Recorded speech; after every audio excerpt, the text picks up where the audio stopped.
Aqui eu tenho outra questão, essa também bem simples, que eu só vou fazer com algum rigor, só porque pode ter alguma mente aí que a mente esteja confusa, a mente não esteja ok, mas a questão é bem simples, mais simples do que a primeira. Logo depois é que a gente vai ter uma que melhora um pouco mais. O transformador monofásico representado na figura acima, e temos aqui a figura acima, é alimentado com tensão primária senoidal no valor eficaz de 220 volts. Está aqui, ó, VP de primário. E possui dois enrolamentos secundários independentes, 1 e 2. Aqui tem umzinho e o outro 2, a gente já sabe quais são esses enrolamentos. O enrolamento 1 apresenta tensão senoidal de valor eficaz 440. O enrolamento 2, com NS2 espiras, apresenta tensão senoidal de 22 volts. Essa aqui é bem simples.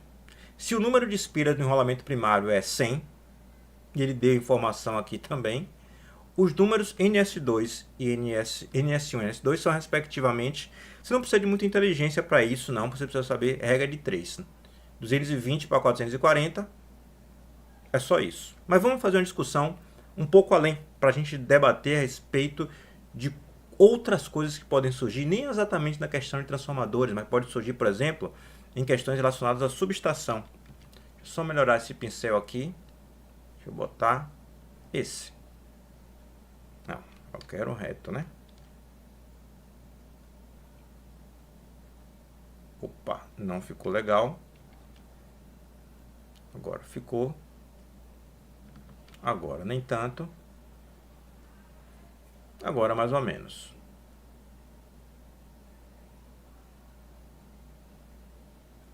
Pronto, agora a gente tem a borracha para apagar os excessos. Isso aqui é o núcleo de um transformador. A gente tem aqui desenhado por mim agora o primário. Ficou bem apertadinho, mas tá ok. E aqui eu vou desenhar o secundário. E aqui eu vou desenhar o terciário.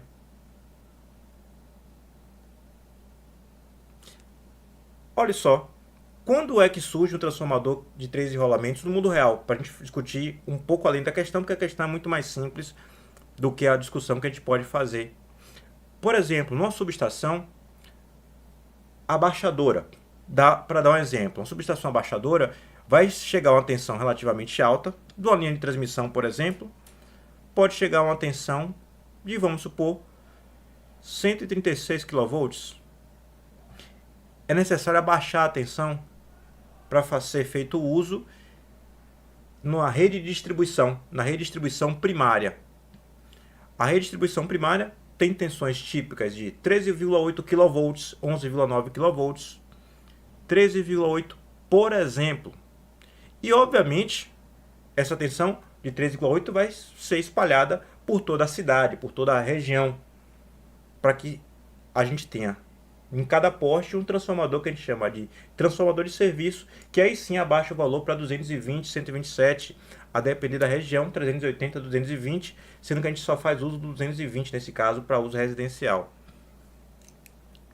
Essa tensão aqui alta é chamada de tensão primária ou rede primária, no caso a redistribuição. Depois que sair do transformador que está no poste e foi para o valor que o consumidor residencial faz uso, a gente chama de rede secundária, ou tensão secundária nesse caso também.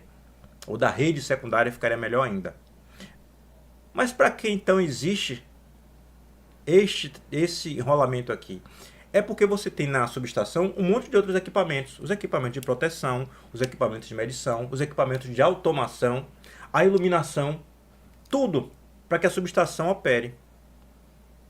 E a subestação não teria acesso, portanto, a uma tensão de nível baixo o suficiente para que os equipamentos funcionassem. Ela tem aqui uma tensão de 13,8 e outra de 136, por exemplo. Acho que é 138 o valor padrão, viu? Botei 136, mas o valor mais comum é 138.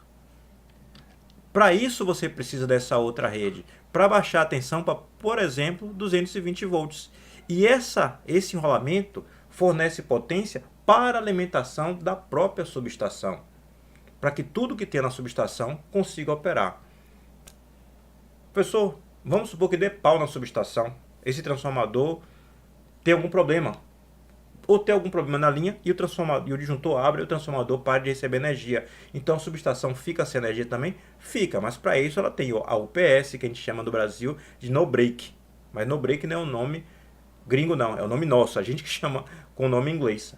UPS é como as pessoas conhecem fora.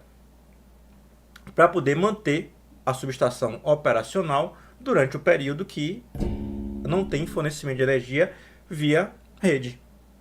E obviamente a UPS, ou no break, também tem seu conjunto de o banco de baterias para poder garantir energia.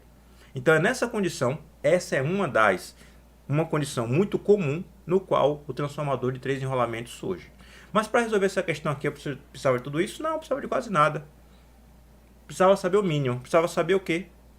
Que V1 sobre V2 é igual a N1 sobre N2. Ou seja, que as tensões são proporcionais à quantidade de espiras de cada enrolamento.